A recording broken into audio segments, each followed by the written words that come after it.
cái món này.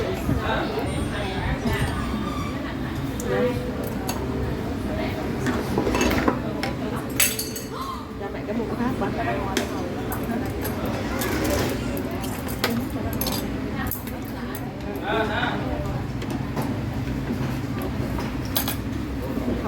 Ai chụp hình đồ ăn hay chụp hình Rồi đoan chắc con trời báo này. Tí nữa bà lên TikTok. Mới Clip bà đang sợ vậy.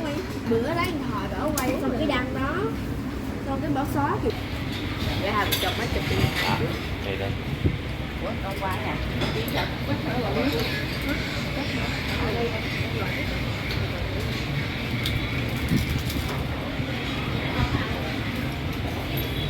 Bỏ đi xét không bỏ đi cô có nước của mình gì?